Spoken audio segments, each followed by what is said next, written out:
Today I'm going to be showing you how to use a Broadfork to help make heavy clay or poor soils more plantable. Let's go.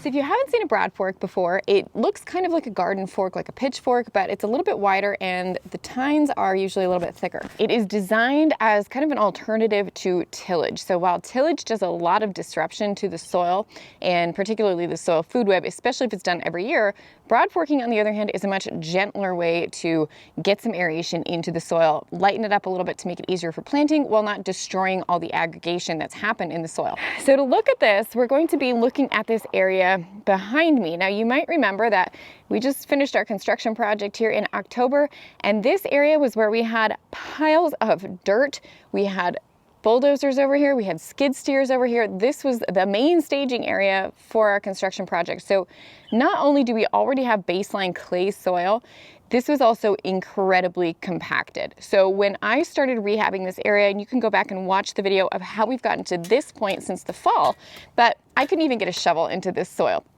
just to give you an idea of how very, very terrible and compacted it was. So now all that to say, it is now March 7th.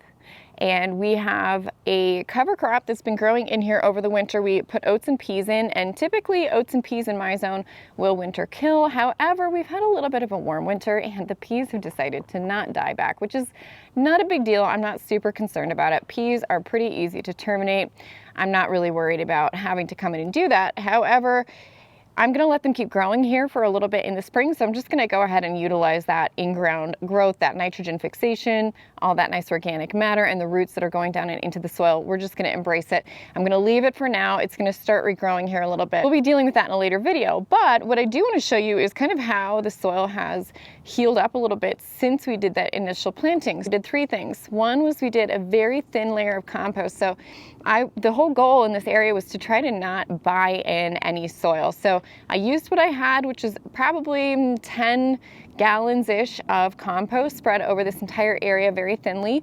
We also made a batch of our alfalfa fertilizer using alfalfa pellets, a little bit of homemade compost, and some molasses just to help get some microbial life into the soil.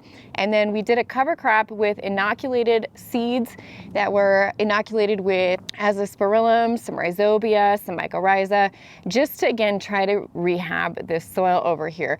We got great growth on the oats and the peas in the fall.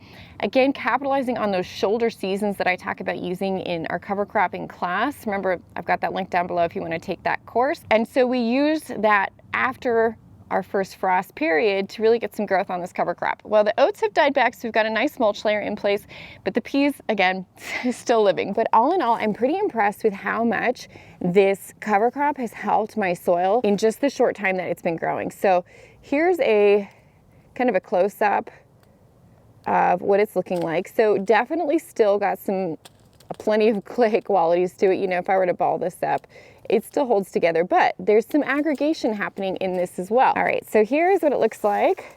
We've got our peas. Again, I mentioned these are still alive. In years past, these have died off, but we're going to probably be seeing some regrowth on it. It's March, unlikely that they're going to die off now.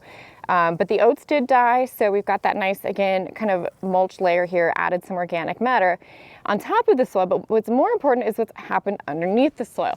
So here's an area where I broadforked, which is what we're also going to be talking about today. So it's a little bit looser here on the surface, so I can really show you. So just one season of cover cropping has added enough of that underground biomass and the roots that we need to really help get the soil healed. Let's see if we can find any nitrogen fixation here.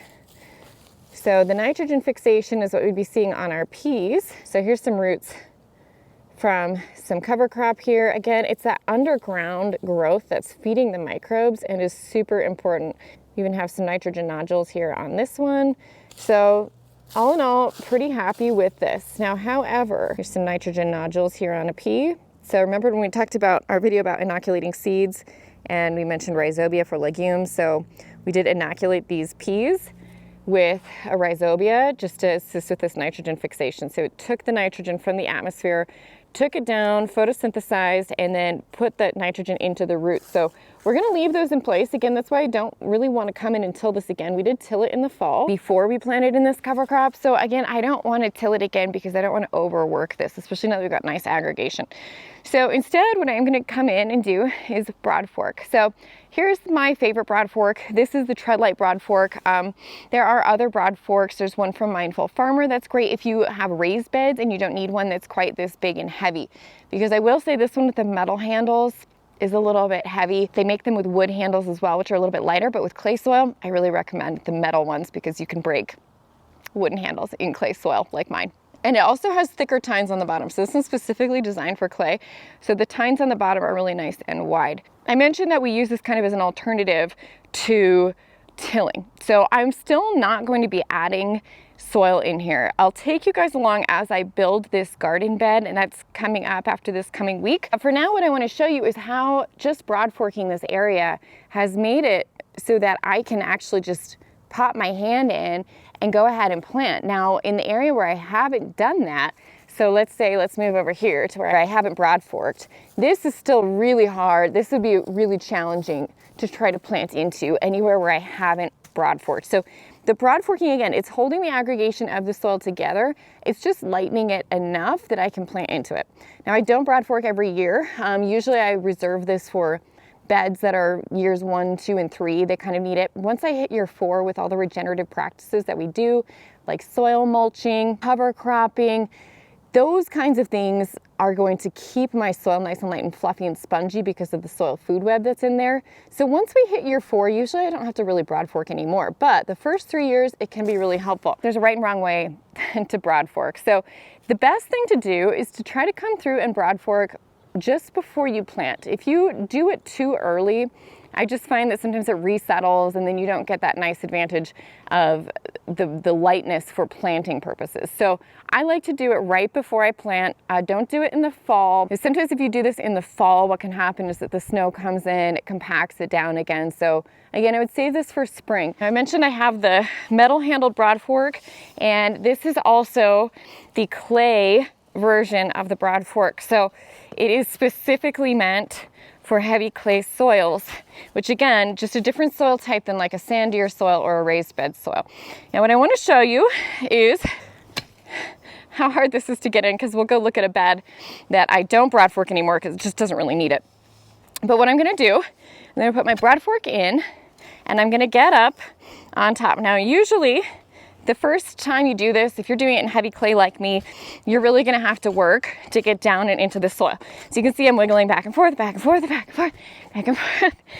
And once I'm down as far as I can, then I'm gonna tip my handles back. So I kind of lunge back, grab my handles and pull. What I don't wanna do is totally flip this soil over.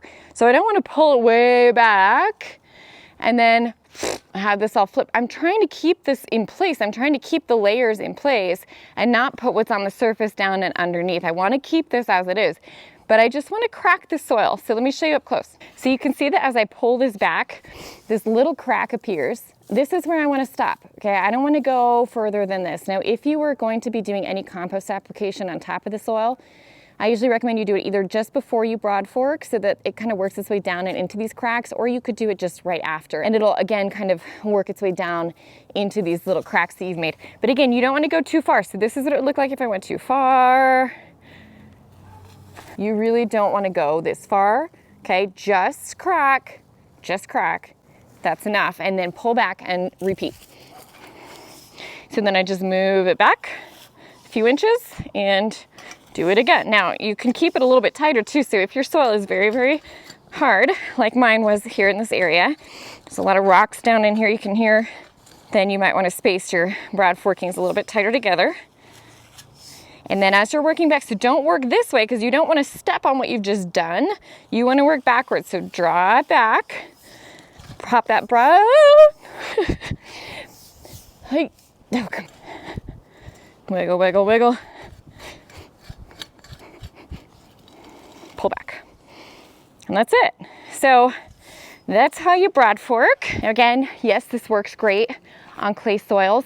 I'm also going to go to the field and show you what it looks like in some beds that we've been practicing regenerative practices on for the last 4 years, so you can see how nice and different that soil is to Broadfork versus this one. Let's go. All right, so now I'm over here in the field and I'm going to show you what it looks like when I Broadfork one of these beds. So these again are beds that we've been following cover cropping regenerative practices on over the last 4 years. So just to show you how much easier it is to Broadfork in one of these beds. And this is why I really don't even do this anymore, because it's just really not necessary. So when I go to Broadfork one of these beds, I mean, I almost just sink right down and, you know, I get a little bit of lift, but it's just not even really worth the effort anymore to do this. So